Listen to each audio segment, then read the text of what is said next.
What's going on, Pookies and Ray Rays? Welcome back to another episode of Passport Pookie's Travel. It's your host with the most, Passport Pookie, and we back at it.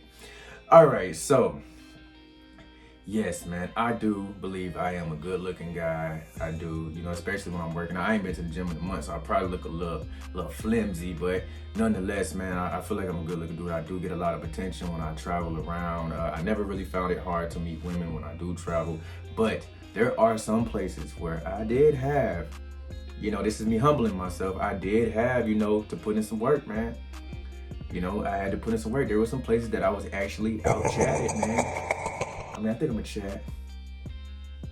You know what I'm saying? Like, man, there were definitely some places where I was out-chatted, and just because y'all want to know where these places where I felt like I had a hard time, or not a hard time, but had to actually put in some superb effort, let's get into it.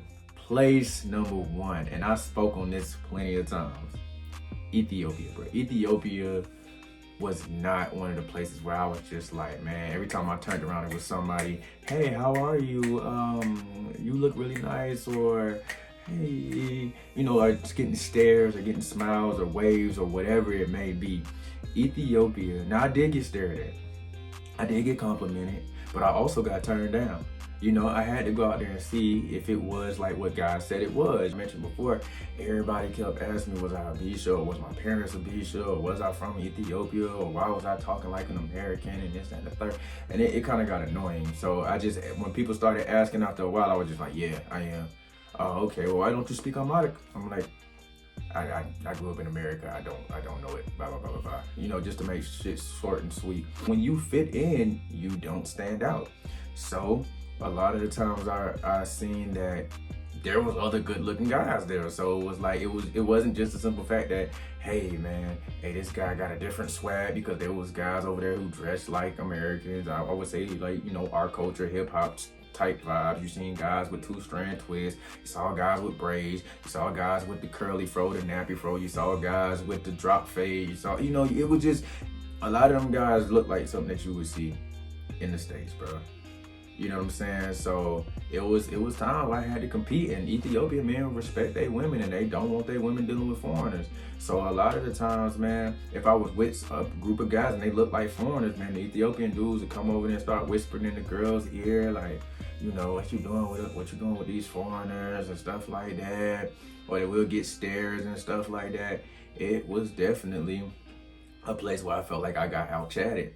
Number two, and this is just being fair, I get a lot of attention in South Africa, bro. So just to be fair, with me living there so long, I've definitely been out-chatted, bro. There's an abundance of other foreigners living there, Nigerians. You got to compete against South Africans. You got all, Ethiopians, Somalis, Zimbabweans, Malawians. And sometimes these guys be clean, bro. Ain't nothing wrong with a little friendly competition, but for sure, man, there is competition. Now, for the most part, you would assume that most people want somebody from their culture, but I feel like in South Africa, our cultures are intertwining so much. Like you really only see the cultural aspect of living in South Africa on like Heritage Day, or during like a ceremony, or just a time when it needs to be represented. But for the most part, you could see some people where you wouldn't even tell if they was placed in a city in Chicago or a city in California, you wouldn't be able to tell they was South African, bro. Same rules apply, man. And in South Africa, they tatted up, man. You got gold teeth, silver teeth. You got people rocking grills. You got people doing the 2-strand twist. Even though most South Africans do prefer to have a lower style haircut, you still have people who rock it, man. Gold chains, silver chains. You got, dudes walking around with Tim's on, with the pants cuffed. The cultures have really intertwined. So I'm competing with, dudes who dress like where we dress from, but yet they also speak the language and they also know the culture. You see what I'm saying? So I have definitely been out-chatted by, people in South Africa. I would say more so it's Nigerians. Like I told y'all, that one epic night I had in the club with me and this Nigerian dude was going bottle for bottle for bottle. And then I ended up finding out him and his homies were splitting the bottles. And then they ran off on the check. And I'm over there. I got 3 bottles and I barely drank. You see what I'm saying? So I played myself. But still, in fact, I have been out-chatted in South Africa. And last but not least, Tanzania.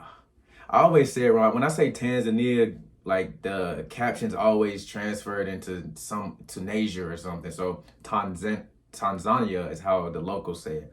But Tanzania, I was out chatted, man. It wasn't by black guys. It was mostly by Arabic guys.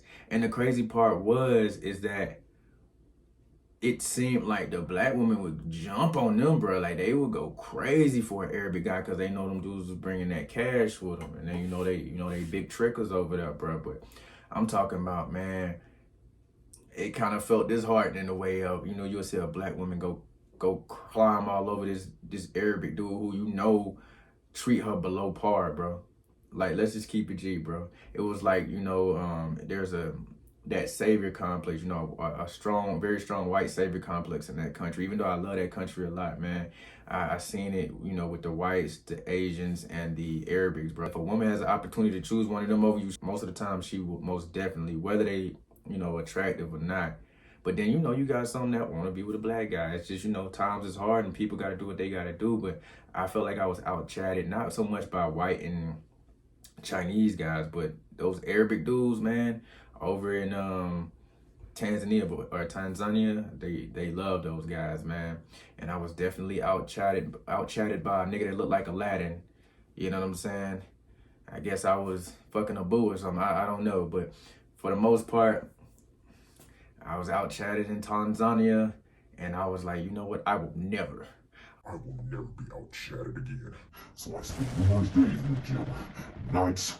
I'm just kidding. But anyways, man, that's places where I was out-chatted. I always talk about, places where I got a lot of attention. I had to tell y'all, I had to give a flip side, man. I'm telling y'all, the realest YouTuber you gonna ever meet. If you enjoyed this content, give a guy a thumbs up. If not, thumbs down. Hit that subscribe button if you haven't. Shout out to y'all. Thanks for running me up. We almost at 6K. Road to 6K. Vroom, vroom. Let's get there. Y'all feed me.